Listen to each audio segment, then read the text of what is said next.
امام حسن مجتبی رضی اللہ تعالیٰ عنہ نبی پاک علیہ الصلوۃ والسلام کے وہ پیارے شہزادے ہیں کہ صحابہ کرام علیہم الرضوان جنہوں نے نبی پاک علیہ الصلوۃ والسلام کا قرب پایا، حضور کے دیدار سے مشرف ہوئے، صحابہ کرام علیہم الرضوان کا یہ کہنا ہے، کئی حدیثیں اس مضمون پر موجود ہیں کہ نبی پاک صلی اللہ تعالیٰ علیہ وآلہ وسلم سے مشابہت میں حضرت امام حسن سے بڑھ کر کوئی نہیں تھا۔ حضور علیہ الصلوۃ والسلام کے عکس مبارک، آپ کے چہرے کی عین جھلک، آپ کے حسن و جمال کی رعنائیاں اگر کسی میں کامل طور پر نظر آتی تھیں تو وہ امام حسن مجتبی رضی اللہ تعالیٰ عنہ کی ذات تھی۔ اور خود حضرت سیدنا صدیق اکبر رضی اللہ تعالیٰ عنہ آپ نبی پاک علیہ السلام کے وصال ظاہری کے بعد ایک موقع پر امام حسن عمر میں چھوٹے ہیں ابھی، اور مسجد شریف کے باہر حضرت امام حسن مجتبی کو دیکھتے ہیں تو آگے بڑھ کر خلیفۃ المسلمین امیر المؤمنین حضرت سیدنا صدیق اکبر رضی اللہ تعالیٰ عنہ جھک کر امام حسن مجتبی کو اپنے کاندھوں پر بٹھاتے ہیں، اور اس موقع پر حضرت علی المرتضیٰ کرم اللہ تعالیٰ وجہہ الکریم بھی قریب تھے، اور سیدنا صدیق اکبر رضی اللہ تعالیٰ عنہ نے اس موقع پر بھی مسکرا کر یہ بات ارشاد فرمائی کہ اے علی، بیٹا یہ تمہارا ہے، لیکن مشابہت کے اعتبار سے نبی پاک علیہ السلام کا یہ عکس ہے کہ اللہ تبارک و تعالیٰ نے نبی پاک علیہ السلام کی انہیں کامل مشابہت عطا فرمائی۔ اور دونوں شہزادے حضرات حسن و حسین رضی اللہ تعالیٰ عنہما، ان کی جیسا کہ میں نے کل بھی عرض کیا کہ ان کی ولادت کے موقع پر سرکار دو عالم صلی اللہ تعالیٰ علیہ وآلہ وسلم کی بارگاہ میں انہیں پیش کیا گیا، اور آقا دو عالم صلی اللہ تعالیٰ علیہ وآلہ وسلم نے ان دونوں کی طرف سے 7ویں دن عقیقہ فرمایا۔ ان کے سر کے بالوں کے عوض نبی پاک علیہ السلام نے چاندی کو صدقہ فرمایا، اور پھر نبی پاک علیہ السلام نے خود ان شہزادوں کے نام رکھے۔ ایک روایت میں یہ بھی ہے کہ حضرت علی المرتضیٰ نے اپنی طرف سے نام بھی رکھے تھے، لیکن سرکار دو عالم صلی اللہ تعالیٰ علیہ وآلہ وسلم نے ان ناموں کو تبدیل فرمایا اور فرمایا کہ حسن و حسین یہ جنت کے ناموں میں سے نام ہیں، اور آج سے پہلے کسی نے یہ نام نہیں رکھے۔ اور حضور صلی اللہ علیہ وسلم نے فرمایا کہ میں نے حضرت ہارون علیہ السلام کے بیٹوں کے ناموں پر ان ناموں کو رکھا ہے۔ ان کے بیٹوں کا نام شبر اور شبیر تھا، اسی مفہوم اور مضمون کے اعتبار سے حسن و حسین کا معنی بنتا ہے، اور وہ نام نبی پاک علیہ السلام نے ان شہزادوں کے لیے پسند فرمائے کہ جو روئے زمین پر اس سے پہلے کبھی نہیں رکھے گئے۔ اور نبی پاک علیہ السلام، چونکہ حضرت امام حسن کے حوالے سے میں نے بات کو شروع کیا ہے، تو ایک موقع پر حضرت امام حسن مجتبی نبی پاک علیہ السلام کی گود مبارک میں ہیں، اور یہ بھی کیا شرف ہے کہ ان شہزادوں کو نبی پاک علیہ السلام کی گود میں کھیلنے کا موقع ملا۔ حضور علیہ السلام اکثر ان دونوں شہزادوں کو ایک ساتھ اپنی گود میں اٹھا کر اس انداز سے تشریف لے جاتے کہ آپ نے چادر مبارک کو اوڑھا ہوتا، اور دونوں شہزادے نبی پاک علیہ السلام کے سینے مبارک سے چمٹ کر ایسے بیٹھے ہوتے، جس سینے پر اللہ تبارک و تعالیٰ نے قرآن کا نزول فرمایا، اس سینے کے براہ راست فیوزات ان شہزادوں نے لیے ہیں۔ اور نبی پاک علیہ السلام نے کئی موقعوں پر اپنے ان شہزادوں سے مختلف انداز سے پیار کا اظہار فرمایا۔ تو ایک موقع پر حضرت امام حسن مجتبی رضی اللہ تعالیٰ عنہ نبی پاک علیہ السلام کی گود مبارک میں ہیں، اور نبی پاک علیہ السلام کی داڑھی مبارک میں اپنی انگلیوں کو داخل کر رہے ہیں۔ نبی پاک علیہ السلام نے اس موقع پر یہ دعائیہ کلمات ارشاد فرمائے، اللہم انی احبہ، اے اللہ میں اس سے محبت کرتا ہوں، فاحبہ، تو بھی اس سے محبت فرما۔ اور ایک روایت میں الفاظ ہیں کہ جو اس سے محبت کرے تو بھی اس سے محبت فرما، یعنی حضرات اہل بیت سے اور خاص طور پہ ان شہزادان کرام سے محبت، یہ اللہ تبارک و تعالیٰ کی محبت و الفت کی ضمانت ہے۔ حضرت سیدنا امام حسن مجتبی، آپ کی شخصیت میں ایک تو شرف صحابیت بھی ہے کیونکہ آپ صحابی بھی ہیں، اگرچہ عمر آپ کی اس وقت بہت کم ہے، لیکن عقل و شعور کے اعتبار سے اجلہ صحابہ میں آپ کا شمار ہے۔ اور حضرت سیدنا امام ترمذی، یہ علم حدیث کے کانٹیکس میں آپ کو بات عرض کر رہا ہوں، بات تھوڑی سی باریک ہے لیکن آسان لفظوں میں اگر عرض کروں تو علم حدیث کے اعتبار سے محدثین نے جو کرائٹیریا مقرر فرمایا ہے کہ کون کس سے حدیث کب لے سکتا ہے، کس عمر کے درجے میں لے سکتا ہے، تو وہاں پر حضرت امام حسن و حسین کے رتبے کو امام ترمذی رحمۃ اللہ تعالیٰ علیہ نے ایک حدیث کوٹ کر کے بیان فرمایا ہے کہ نبی پاک علیہ السلام نے ارشاد فرمایا ایک موقع پر کہ میرے 14 نجبا ہیں. نجبا کے معنی وہ قریبی ساتھی کہ جن سے راز و نیاز کی باتیں اور اہم ترین امور حضرات انبیاء ذکر فرماتے تھے. حضور نے فرمایا کہ ہر نبی کے نجبا ہوتے ہیں، میرے 14 نجبا ہیں، خاص لوگ ہیں، خاص شاگرد کہہ لیجیے آسان لفظوں میں. اور ان میں نبی پاک علیہ السلام نے حضرات حسن و حسین کا ذکر بھی فرمایا کہ جو اس وقت عمر میں بہت کم تھے، لیکن محدثین نے حضرات حسنین کریمین کو جو اللہ تعالیٰ نے فکری شعور بلندی اس عمر میں بھی عطا فرمائی کہ جس وقت عام طور پر بچوں میں وہ کیفیت نہیں ہوتی، اور اسی اعتبار سے حضرات حسن و حسین سے احادیث بھی منقول ہیں، یعنی باقاعدہ نبی پاک علیہ السلام نے انہیں احادیث ارشاد فرمائی اور ان کے ذریعے سے امت تک احادیث پہنچی ہیں. تو یہ حضرت امام حسن مجتبی کا خاص طور پر شرف ہے. اور جیسا کہ میں نے عرض کیا کہ حضرت علی رضی اللہ تعالیٰ عنہ نے ایک موقع پر یعنی نام ان کے تجویز فرما لیے تھے. حضرت امام حسن کا نام حمزہ رکھا تھا اور امام حسین کا نام جعفر رکھا تھا. اور ایک روایت میں چونکہ حضرت علی کو جنگ کا بہت شوق تھا، جدال کا، شجاعت و بہادری آپ کی بڑی مشہور ہے، تو آپ نے حضرت امام حسین کا نام حرب رکھا تھا. تو یہ نام آپ کی اپنی پسند کے تھے، لیکن نبی پاک علیہ السلام نے اللہ تبارک و تعالیٰ کے حکم کے مطابق ان دونوں شہزادوں کے ناموں کو پسند فرمایا. اور کل بھی میں نے عرض کیا کہ ان دونوں شہزادوں کے کانوں میں نبی پاک علیہ السلام نے خود اذان کہی ہے. تو وہ شہادت کے الفاظ، اللہ پر ایمان لانے کی، وحدانیت کی جو بنیاد ہے، وہ خود سرکار دو عالم صلی اللہ تعالیٰ علیہ وآلہ وسلم کے زبان ناس سے ان شہزادوں نے سماعت کی ہے، اور پھر اسی ایمان کی پختگی کا اثر ہمیں ان شہزادوں کی زندگیوں میں نظر آتا ہے. پھر حضرت سیدنا امام حسن مجتبی رضی اللہ تعالیٰ عنہما اور امام حسین رضی اللہ تعالیٰ عنہما کے بارے میں حضرت امام طبرانی نے بھی حدیث پاک نقل فرمائی ہے، اور کنز الامال میں بھی حدیث موجود ہے کہ جب نبی پاک علیہ السلام کا وصال ظاہری قریب تھا تو سیدہ فاطمہ الزہرا رضی اللہ تعالیٰ عنہا ان دونوں شہزادوں کو نبی پاک صاحب اللہ صلی اللہ تعالیٰ علیہ وآلہ وسلم کے پاس لے کر جاتی ہیں اور عرض کرتی ہیں یا رسول اللہ صلی اللہ تعالیٰ علیہ وآلہ وسلم اپنی جانب سے انہیں کچھ عطا فرمائیے. تو سرکار دو عالم صلی اللہ تعالیٰ علیہ وآلہ وسلم نے کیا عطا فرمایا؟ حضور علیہ السلام فرماتے ہیں کہ یہ جو میرے بیٹے ہیں ام الحسن فلہ ہیبتی و سوددی، حضور فرماتے ہیں جو میرا بیٹا حسن ہے اسے میری طرف سے ہیبت و روب عطا کیا گیا، اور جو سرداری ہے اللہ تبارک و تعالیٰ نے اسے عطا فرمائی ہے. یعنی سرداری اور منصب قیادت یہ حضرت امام حسن کی خصوصی شخصیات کے پہلو تھے جو سرکار دو عالم صلی اللہ تعالیٰ علیہ وآلہ وسلم نے آپ کے نامزد فرمائے. اور حضرت امام حسین کے لیے فرمایا فلہ جرتی وجودی، ان کے لیے میری جرت و بہادری ہے، یعنی اس سے حصہ انہیں ملے گا، اور میری سخاوت سے اللہ تبارک و تعالیٰ انہیں حصہ عطا فرمائے. تو سخاوت تو خیر دونوں شہزادوں کی بلکہ اس پورے خانوادے کی پہچان ہے اور علامت ہے. اور خود حضرت امام حسن مجتبی رضی اللہ تعالیٰ عنہ کے احوال میں آتا ہے کہ آپ نے 2 مرتبہ مکمل اپنا مال اللہ تبارک و تعالیٰ کی راہ میں خرچ کیا. یعنی آپ اس کو جملے میں کہنا تو آسان ہے، ذرا اپنے اوپر آپ پریکٹیکل کر کے سوچیں کہ ہمارے پاس جتنا بینک بیلنس ہے، جتنا مال ہے، جتنا اسباب ہے، جتنی ہماری پراپرٹیز ہیں، سب ہم اللہ تبارک و تعالیٰ کی بارگاہ میں ایک ساتھ پیش کر دیں. اور یہ ایک مرتبہ نہیں، زندگی میں آپ نے 2 مرتبہ اس طرح فرمایا. یہ آپ کی زندگی کا یعنی سخاوت کا پہلو ہے جو اس خاندان کی گویا کی علامت اور پہچان ہے. اور آپ نے کئی حج پیدل فرمائے، ایک روایت میں 50 حج آپ نے فرمائے ہیں، اور حضرت امام حسین رضی اللہ تعالیٰ عنہ نے 25 حج پیدل فرمائے. دونوں کا یہ انداز رہا، اور ان شہزادوں کی نسبت سے یہ ملتا ہے کہ انہوں نے اللہ تبارک و تعالیٰ کی بات یعنی مدینہ منورہ سے مکہ پیدل جا رہے ہیں جبکہ سواریاں بھی موجود ہیں، اور جب پوچھا جاتا تو عرض یہ کرتے کہ ہمیں اللہ تبارک و تعالیٰ کی بارگاہ میں سوار ہو کر اس طرح کر و فر کے ساتھ جانے میں حیا آتی ہے. حالانکہ کوئی اس میں قباحت نہیں ہے، لیکن اللہ تبارک و تعالیٰ سے محبت کا ایک انداز ہے کہ اللہ تعالیٰ کی بارگاہ میں حج کی ادائیگی کے لیے جا رہے ہیں، تو پیدل جانا ان شہزادوں نے پسند فرمایا. اور پھر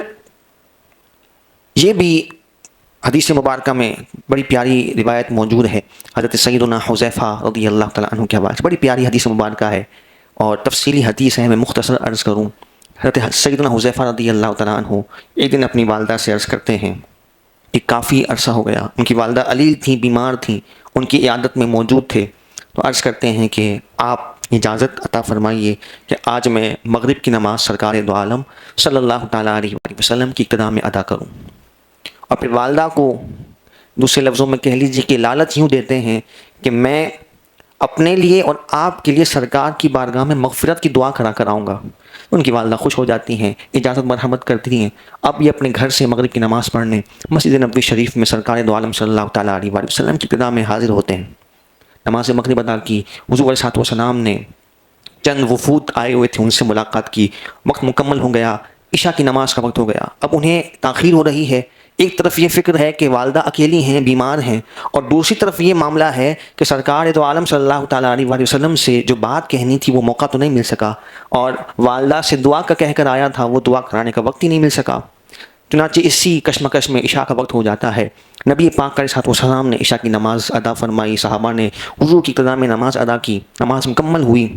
اب سرکار دو عالم صلی اللہ تعالیٰ علیہ وآلہ وسلم اپنے حجرات مبارکہ کی طرف آگے بڑھ رہے ہیں۔ حضرت سیدنا حذیفہ پیچھے پیچھے دوڑتے ہیں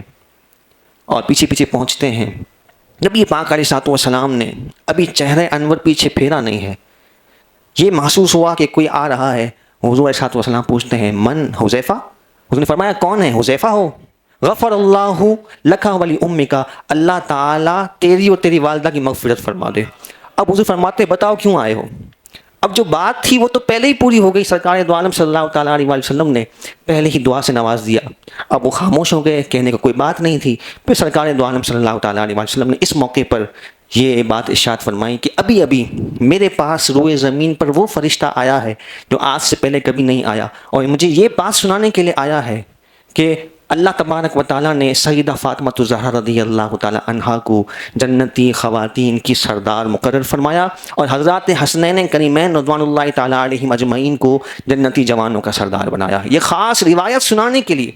یہ فضیلت تو ہم نے سنی ہوئی ہے، بارہا ہم سنتے ہیں اور ہر بار ایمان تازہ ہوتا ہے، لیکن اہم بات یہ ہے کہ اللہ رب العزت نے خاص طور پر ایک فرشتہ نامزد فرمایا کہ جو اس سے پہلے روئے زمین پر کبھی نہیں آیا، اور اس روایت اور اس فضیلت کو سنانے کے لیے اللہ تبارک و تعالیٰ نے اسے بھیجا۔ یہ حضرات حسنین کریمین رضوان اللہ تعالیٰ علیہم اجمعین کا گویا کہ وقار اور ان کی شان ہے۔ اور دوسرے لفظوں میں یوں کہہ لیجئے، اگر محبت کے انداز میں کہا جائے تو اللہ تبارک و تعالیٰ نے جنت کو یہ شرف عطا فرمایا کہ انہیں ان پیارے شہزادوں سے اس جنت کو اللہ تبارک و تعالیٰ نے حسن و وقار عطا فرمایا۔ اور پھر یہ بھی آپ دیکھیں، مستدرک للحاکم کی حدیث ہے، اور مستدرک یہ وہ حدیث ہے، حدیث کی وہ کتاب ہے کہ جو بخاری شریف اور مسلم شریف کے لیول کی حدیث آپ لاتے ہیں۔ حضرت امام حاکم مستدرک میں یہ حدیث نقل فرماتے ہیں نبی پاک علیہ السلام کی یہ پیاری حدیث مبارکہ، جس سے خود حضرت علی المرتضیٰ کرم اللہ تعالیٰ وجہہ الکریم نے روایت فرمایا۔ حضور فرماتے ہیں انا اول من يدخل الجنہ، کہ میں سب سے پہلے جنت میں داخل ہوں گا، انا و فاطمہ والحسن والحسین، میں، میرے ساتھ سیدہ فاطمہ الزہرا رضی اللہ تعالیٰ عنہا اور حضرات حسنین کریمین رضوان اللہ تعالیٰ علیہم اجمعین۔ قلت یا رسول اللہ فمحبونا، حضرت علی فرماتے ہیں میں نے عرض کیا رسول اللہ جو ہم سے محبت کرنے والے ہیں، قال من ورائکم، وہ بھی تمہارے پیچھے پیچھے تمہارے ساتھ جنت میں داخل ہو جائیں گے۔ یعنی یہ حضرات اہل بیت سے محبت کا صلہ ہے کہ اللہ تبارک و تعالیٰ ان کے جھنڈے تلے، ان کے سائے تلے انہیں بھی داخل جنت فرمائے گا۔ اور حضور صلی اللہ علیہ وسلم نے فرمایا من احب الحسن والحسین فقد احبنی، جس نے حسن و حسین سے محبت کی اس نے مجھ سے محبت کی، ومن ابغضہما فقد ابغضنی، اور جس نے ان سے بغض رکھا اس نے مجھ سے بغض رکھا۔ یہی امام حسن مجتبی رضی اللہ تعالیٰ۔ دیکھیں غور طلب بات ہے کہ بچپن میں ہی ان شہزادوں کی شانیں ظاہر ہو گئیں، اور ہر ایک جانتا ہے کہ جنتی شہزادے ہیں۔ نبی پاک علیہ السلام کبھی سونگ رہے ہیں، کبھی چوم رہے ہیں۔ کسی نے کہا کہ بچوں کو چوما تو جاتا ہے، آپ سونگتے بھی ہیں؟ فرمایا یہ دونوں میرے جنت کے پھول ہیں، ان سے مجھے جنت کی خوشبو آتی ہے۔ حضور نے ایسا پیار فرما کر دکھایا۔ تو یہ تو طے شدہ بات ہے کہ کنفرم جنت ان کے لیے مقرر ہے، اور ان کے رتبے اور مقام کا برملا کئی مقامات پر اظہار ہوا۔ لیکن جو حسن کی بات ہے، جو کمال کی بات ہے، وہ یہ ہے کہ کبھی بھی ان شہزادوں نے اللہ کی عبادت سے، ریاضت سے، اللہ کے فرمان کی اطاعت سے کبھی اپنے آپ کو پیچھے نہیں کیا۔ یعنی یہ نہیں ہے کہ اب تو جنت پکی ہے، معاذ اللہ جو چاہے انسان کرتا رہے۔ یہ تعلیمات صوفیہ میں کہیں بھی نہیں ہے۔ آپ اہل اللہ جتنے بھی اللہ کے مقربین صالحین گزرے ہیں، جن کے جتنے رتبے و مقام بڑھ جاتے ہیں، وہ اللہ تبارک و تعالیٰ کے قرب میں اور اضافہ در اضافہ حاصل کرتے چلے جاتے ہیں۔ یہ بات میں نے اس لیے عرض کی ہے کہ کہیں ایسا نہ ہو کہ کہیں ہمارے حاشیہ خیال میں یہ باتیں ہوں کہ ہماری تو نسبتیں اتنی شاندار ہیں، اب معاذ اللہ ثم معاذ اللہ ہم تو ان سے محبت کرنے والے ہیں، اب ہمیں عبادت کرنے کی کیا ضرورت ہے، نیک اعمال کرنے کی کیا ضرورت ہے۔ ایک تعصب بن جاتا ہے کہ ٹھیک ہے ہم تو اللہ تبارک و تعالیٰ سے محبت کرنے والے ہیں، اس کے حبیب سے محبت کرنے والے ہیں، تو ہم سرکار کی شفاعت سے بہرہ مند ہوں گے، ان حضرات اہل بیت کی شفاعت سے بہرہ مند ہوں گے۔ یہ تعلیمات اہل بیت کے خلاف ہے کہ انسان عمل میں پیچھے ہٹ جائے یا اپنے آپ کو گناہوں کی طرف ڈال دے، تو یہ حضرات اہل بیت کی تعلیمات کے خود خلاف ہے کہ جن کے لیے کنفرم جنت ہے، جو جنت کی سرداری کے گویا کے حقدار ہیں، اور اللہ تبارک و تعالیٰ نے ان کی شان و وقار کو ایسی خوبصورتی کے ساتھ ظاہر فرمایا۔ ان کا اپنا عالم دیکھیے، حضرت امام حسن مجتبیٰ چھوٹی عمر ہے، اور لوگ کہتے ہیں حضرت سیدنا امام حاکم نے اس روایت کو نقل فرمایا کہ حضرت امام حسن جو ہے وہ آپ مکہ مکرمہ میں ہیں، اور مکہ کی گرمی ہم سب سمجھتے ہیں اس وقت میں جب کہ کوئی ایسی سہولیات نہیں ہیں، حرم پاک کی مٹی ہے، اور حضرت حسن مجتبیٰ کی عمر بہت کم ہے، آپ کی گویا کہ 55 کی عمر ہے، اور اس وقت آپ کا اللہ تعالیٰ کی بارگاہ میں قرب کا عالم کیا ہے۔ تو دیکھنے والے راوی کہتے ہیں کہ ہم نے یہ دیکھا کہ حضرت امام حسن مجتبیٰ ریت پر اپنے چہرے کو رکھ رہے ہیں اور زاروں قطار رو رہے ہیں۔ بچپن کا عالم ہے، اور شوق الہی میں اللہ تبارک و تعالیٰ کی یاد میں ان کی یہ کیفیت ہے۔ تو کسی کہنے والے نے کہا کہ آپ کے نانا جان تو شافع محشر ہیں، آپ کے والد کا مقام بلند ہے، آپ کی والدہ کی شان اتنی بلند و بالا ہے، آپ کو کیا ڈر ہے؟ تو حضرت امام حسن مجتبیٰ سمجھاتے ہیں، آپ نے فرمایا کہ یہ دربار یعنی اللہ کی بارگاہ میں جب ہم حاضر ہیں، اللہ کی حضور جب پیش ہیں، تو یہ ماں باپ کے اوپر ناز کرنے کی جگہ نہیں ہے، بلکہ یہاں تو یہ ہے کہ انسان اللہ تبارک و تعالیٰ کے فضل کا امیدوار بن کر اللہ کی بارگاہ میں عاجزی انکساری کے ساتھ بندگی کا اظہار کرے اور اپنے آپ کو پیش کرے اور رب العالمین سے اپنے فضل اور خیر کو طلب کرے۔ تو یہ انداز ہے اور یہ تربیت ہے خاص طور پر کہ قیامت تک جو اہل بیت اطہار سے محبت کرنے والے ہیں ان کا انداز کیا ہو، ان کا عبادت کا ڈھنگ کیا ہو، اور ان کا اللہ تعالیٰ کی حضور قرب حاصل کرنے کا انداز کیا ہو۔ اور پھر یہ بھی حضرت امام حسن مجتبیٰ کی گویا کہ خصوصیت ہے۔ اگر آپ کے دور خلافت کو ہم دیکھیں تو خیر بات تو بہت طویل ہے اور بہت آپ کی طویل سیرت مبارکہ ہے، اگر مختصراً میں اشارتاً عرض کروں تو جب حضرت سیدنا علی مرتضیٰ کرم اللہ تعالیٰ وجہہ الکریم پر حملہ ہوا اور جب آپ کا وقت شہادت قریب تھا تو کسی نے پوچھا کہ کیا آپ کے بعد ہم امام حسن مجتبیٰ کی بیعت کر لیں؟ تو آپ نے البدایہ والنہایہ نے جو الفاظ ذکر کیے، فرمایا لا آمرکم ولا انہاکم، نہ میں تمہیں اس بات کا حکم دیتا ہوں نہ میں اس بات سے منع کرتا ہوں۔ اور امام احمد بن حنبل نے مسند میں اس حدیث کو کوٹ کیا، ان الفاظ کو کوٹ کیا، جب لوگوں نے کہا فاستخلف علینا، حضرت علی سے عرض کیا کہ آپ کے خلیفہ ہمارے لیے بنا کر جائیے، مقرر کر کے جائیے۔ تو حضرت علی مرتضیٰ کرم اللہ تعالیٰ وجہ الکریم نے ارشاد فرمایا لا ولکن اترککم الی ما ترککم الیہ رسول اللہ صلی اللہ علیہ وسلم۔ حضرت علی نے ارشاد فرمایا کہ ایسا میں نہیں کروں گا، اپنی طرف سے خلیفہ نامزد نہیں کروں گا،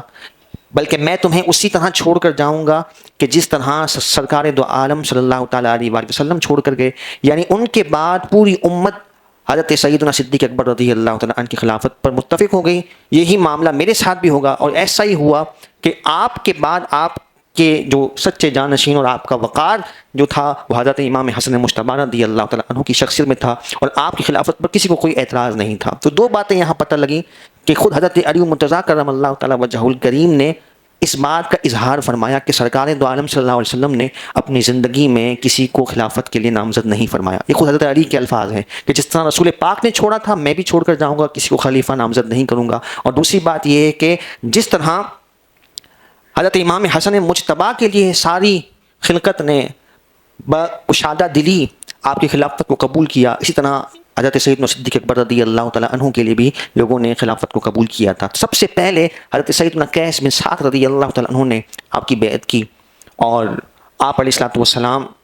کا جو فرمان ہے حضرت امام حسن مجتبیٰ کے حوالے سے کہ میرا یہ بیٹا سردار ہے، حضور کے الفاظ ہیں ان ابنی ھذا سید، جیسا کہ میں نے آپ علیہ الصلوۃ والسلام کے حوالے سے ذکر کیا کہ آپ کی سرداری کا حصہ امام حسن مجتبیٰ کو ملا، تو خود نبی پاک علیہ الصلوۃ والسلام نے آپ کو سردار کہہ کر پکارا، فرمایا ان ابنی ھذا سید، کہ میرا یہ بیٹا سردار ہے اور اللہ تبارک و تعالیٰ اس کے ہاتھوں مسلمانوں کے دو عظیم گروہوں میں صلح فرمائے گا۔ یہی وہ موقع تھا آپ کی خلافت کا کہ جب آپ خلافت پر متمکن ہوئے تو آپ نے جب بیعت لینا شروع کی تو پورے خطے میں جہاں جہاں آپ کو انتشار کا خطرہ تھا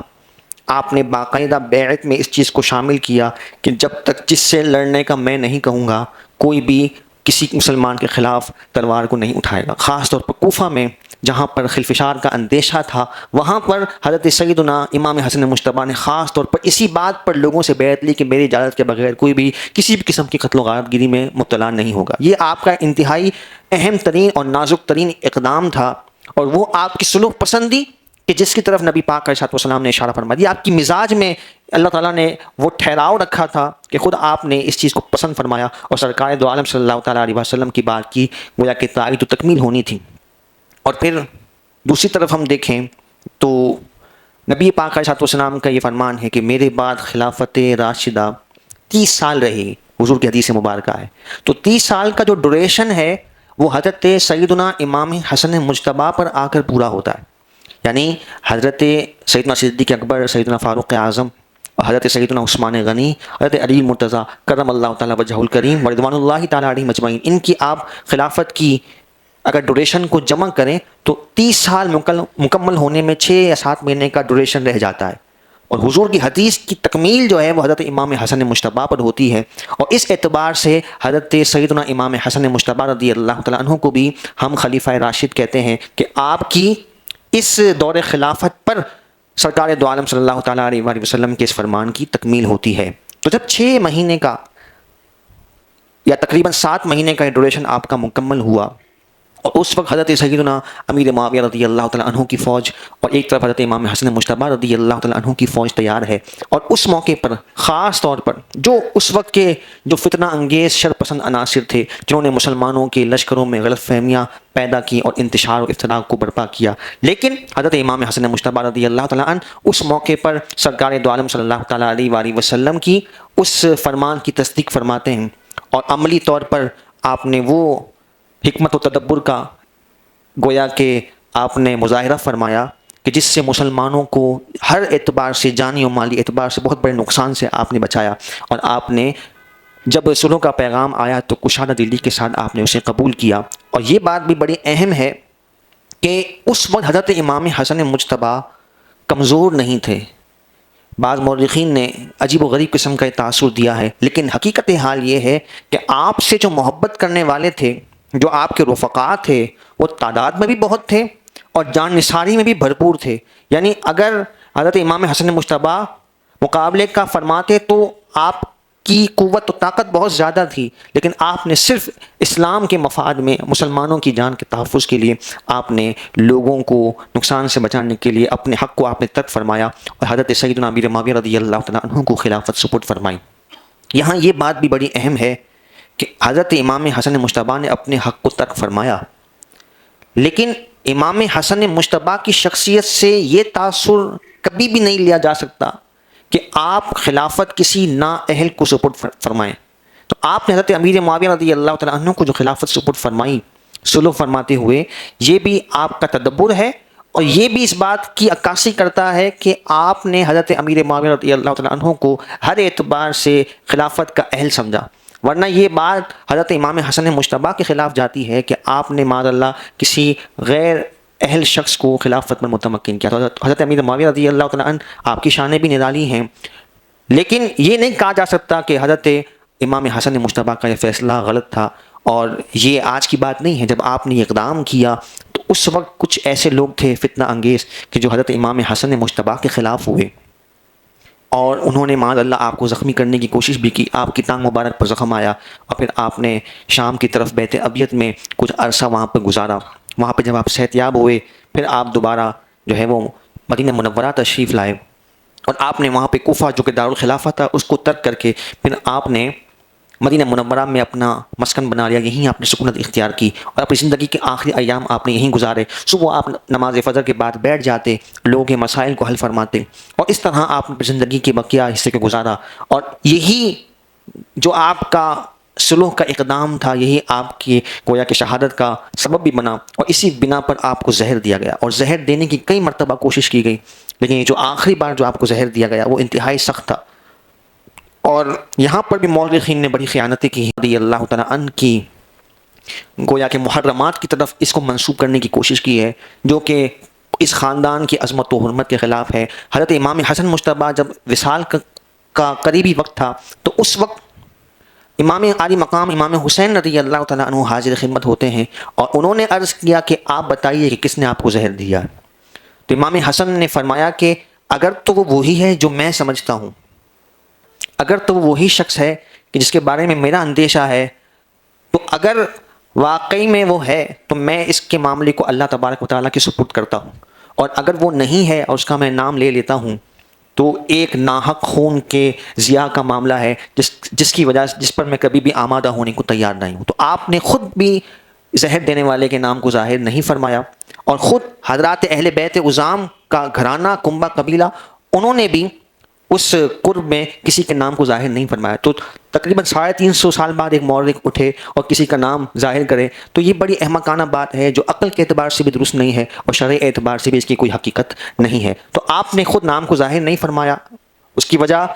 یہ ہے کہ آپ کو اطمینان نہیں تھا یا کنفرم نہیں تھا، آپ نے اس کے نام کو ظاہر نہیں فرمایا۔ حضرت امام حسن مجتبیٰ اور امام علی مقام امام حسین رضی اللہ تعالیٰ عنہ نے بھی اس معاملے کو درگزر سے کام لیا۔ آپ کی یہ وصیت تھی امام حسن کی کہ مجھے نبی پاک علیہ الصلوۃ والسلام کے پہلو میں دفن کیا جائے، اور سیدہ عائشہ صدیقہ رضی اللہ تعالیٰ عنہا نے بھی اس کی اجازت مرحمت فرمائی، لیکن آپ نے ساتھ یہ بھی فرمایا تھا کہ اگر فتنے کا اندیشہ ہو تو پھر اس معاملے کو ترک کر دیا جائے۔ تو فتنے کے خوف کی وجہ سے پھر آپ کی تدفین جو ہے وہ جنت البقیع شریف میں واقع ہوئی۔ اللہ تبارک و تعالیٰ امام حسن مجتبیٰ کے مرقد انور پر کروڑوں رحمتیں برکتیں نازل فرمائے۔ دوسری طرف امام علی مقام امام حسین رضی اللہ تعالیٰ عنہ کی شخصیت کی بات کریں تو کل انشاءاللہ تفصیلی ہم تذکرہ سنیں گے، لیکن مختصر چونکہ فضائل کی بات ہے تو میں عرض کروں کہ جب آپ کے ولادت کا وقت قریب تھا تو سیدہ ام فضل بنت حارث رضی اللہ تعالیٰ عنہ انہوں نے خواب دیکھا کہ ایک نبی پاک علیہ الصلوۃ والسلام کے جسم کا ٹکڑا ٹوٹ کر یا کٹ کر سیدہ ام فضل کی گود میں آ رہا ہے۔ یہ خواب دیکھا، بڑا عجیب و غریب خواب تھا، پریشان ہوئی، اور صبح جب نبی پاک علیہ الصلوۃ والسلام کی خدمت میں حاضر ہوئیں اور عرض یا رسول اللہ میں نے یہ دیکھا ہے کہ آپ کے جسم کا ایک ٹکڑا میری گود میں آ گیا کٹ کر، تو نبی پاک علیہ الصلوۃ والسلام نے فرمایا رأیتی خیرن، تو نے اچھا خواب دیکھا ہے۔ اور پھر نبی پاک علیہ الصلوۃ والسلام نے اس بات کی بشارت دی کہ سیدہ فاطمہ الزہرا رضی اللہ تعالیٰ عنہا کے ہاں ایک بچہ ہوگا اور وہ بچہ تمہاری گود میں کھیلے گا، اس بات کی بشارت ہے۔ حضرت امام حسین رضی اللہ تعالیٰ عنہ کی ولادت کی گویا کہ خوشخبری تھی جو اس انداز سے دکھائی گئی۔ اور پھر حضرت سیدنا امام حسین رضی اللہ تعالیٰ عنہ آپ کی یہ عظمت و شان ہے کہ نبی پاک صلی اللہ تعالیٰ علیہ وآلہ وسلم نے کئی مقامات پر آپ کی شان و عظمت کو ظاہر فرمایا اور آپ کے مقام کو ذکر فرمایا، اور یہ الفاظ نبی پاک علیہ السلام کے بڑے اہم ہیں، الحسین منی وانا من الحسین، کہ حسین مجھ سے ہے اور میں حسین سے ہوں۔ اور پھر نبی پاک صلی اللہ تعالیٰ علیہ وآلہ وسلم نے آپ کے بارے میں جو پیش گوئی فرمائی، اس وقت کے جو سارے احوال ہیں، جو خاص طور پر آپ کو جس عظیم قربانی سے گزرنا تھا، وہ ساری تربیت ہمیں ان شہزادوں کی زندگی میں نظر آتی ہے۔ اور یہاں پر یہ بات بھی بڑی اہم ہے کہ حضرات حسنین کریمین رضی اللہ تعالیٰ عنہم اجمعین یہ سارے احوال سے باخبر ہیں، اور یہ کنبہ قبیلہ سارے احوال سے باخبر ہے کہ اس آزمائش سے اور کربلا کے احوال سے گزرنا ہے، لیکن کبھی بھی کسی کے زبان پر شکوے کے یا ناگواری کے کلمات نہیں ہیں، بلکہ دوسرے الفاظ میں یوں کہیں کہ کبھی بھی کسی نے اس آزمائش کے ٹل جانے کی بھی اللہ تبارک و تعالیٰ کی بارگاہ میں دعا نہیں کی۔ ایک طرف تو یہ مقام ہے کہ نجران کا عیسائی پادری یہ کہتا ہے جب مباہلے کے لیے جا رہے ہیں، اپنے ساتھیوں سے کہتا ہے کہ خبردار ان اصحاب سے، ان رونق والے چہروں سے مباہلہ مت کرنا، قسم خدا کی اگر انہوں نے ہاتھ اٹھا دیے تو اللہ تبارک و تعالیٰ ان پہاڑوں کو اپنی جگہ سے ہٹا دے گا اور روئے زمین پر کوئی عیسائی باقی نہیں رہے گا۔ ایک طرف تو یہ مقام ہے اور دعاؤں کی قبولیت کا یہ انداز ہے، اور دوسری طرف صبر و رضا۔ کسی نے بڑا پیارا جملہ کہا کہ یہ وہ ہستیاں ہیں کہ وہ وہاں پر شکر کرتی ہیں جہاں صبر کرنا بھی مشکل ہے، یعنی جہاں پر لوگ صبر کے معاملے میں ڈگمگا جائیں، یہ وہاں پر آ کر شکر ادا کرتی ہیں اور اللہ تعالیٰ کی بڑائیاں بیان کرتے ہیں اور اللہ تعالیٰ کا گویا کہ خوش دلی کے ساتھ شکر ادا کرتے ہیں اور ہر معاملے کو دل و جان کے ساتھ اسے قبول کرتے ہیں۔ تو حضرت سیدنا امام علی مقام امام حسین رضی اللہ تعالیٰ عنہ، آپ کے حوالے سے ایک بات میں عرض کروں کہ حضرت سیدنا ابو ہریرہ رضی اللہ تعالیٰ عنہ بہت بڑے محدث ہیں، اور جمعۃ مبارک میں نے یہ بات عرض کی کہ حضرت ابو ہریرہ رضی اللہ تعالیٰ عنہ نے امام علی مقام امام حسین رضی اللہ تعالیٰ عنہ کے لباس مبارک پر مٹی کو دیکھا، تو ایک روایت میں کہ اپنی چادر سے اور ایک روایت میں کہ اپنے امامے کے کپڑے سے آپ بہت بڑے محدث ہیں، اور امت میں جو حدیث کا ذخیرہ پہنچا ہے وہ حضرت ابو ہریرہ کے ذریعے سے پہنچا ہے۔ اتنا بڑا آپ کا امت پر احسان ہے، لیکن حضرات اہل بیت سے محبت کا انداز کیسا ہے کہ امام علی مقام امام حسین رضی اللہ تعالیٰ عنہ کے لباس سے آپ گرد کو صاف کر رہے ہیں، مٹی کو صاف کر رہے ہیں۔ تو کسی نے پوچھا کہ آپ کا رتبہ تو اتنا زیادہ ہے، آپ اس طرح سے کیوں محبت کا اظہار کرتے ہیں؟ پوچھنے والا بھی اس لیے پوچھ رہا ہے تاکہ قیامت تک کے لیے الفاظ نقش ہو جائیں۔ حضرت سیدنا ابو ہریرہ رضی اللہ تعالیٰ عنہ فرماتے ہیں کہ اگر تمہیں ان کا مقام پتہ لگ جائے، ان شہزادوں کا رتبہ اتنا بلند و بالا ہے، اگر تمہیں ان کا رتبہ اور مقام پتہ لگ جائے تو تم ان کے قدموں کو زمین پر نہ لگنے دو، انہیں اپنے کاندھوں پر اٹھا کر پھرو کہ یہ وہ لوگ ہیں، یہ وہ شہزادے ہیں کہ جو سرکار دو عالم صلی اللہ تعالیٰ علیہ وآلہ وسلم کی آغوش میں بڑے ہوئے ہیں۔ حضور علیہ الصلوۃ والسلام کی نگاہ ناز ان کے ساتھ ہر وقت موجود ہے، اور نبی پاک علیہ الصلوۃ والسلام انہیں اپنے کاندھوں پر سوار کیا کرتے تھے۔ حضرت فاروق اعظم رضی اللہ تعالیٰ عنہ ایک دن کہتے ہیں، حضرت سیدنا امام حسن مجتبیٰ سے کہتے ہیں کہ اے حسن، تمہاری سواری کتنی اچھی ہے کہ سرکار دو عالم صلی اللہ تعالیٰ علیہ وآلہ وسلم کے مبارک کاندھوں پر، مبارک ناز والے کاندھوں پر تم سوار ہو۔ سرکار دو عالم صلی اللہ تعالیٰ علیہ وسلم جواب ارشاد فرماتے ہیں، اے عمر سوار بھی تو دیکھو کتنا پیارا ہے، یعنی اللہ تعالیٰ نے ان مبارک شہزادوں کو رتبہ اور مقام بھی تو اتنا بلند و بالا دیا ہے کہ سرکار دو عالم صلی اللہ تعالیٰ علیہ وسلم ان سے ایسا ناز فرماتے ہیں۔ اور یہ روایت بھی آپ نے سنی ہے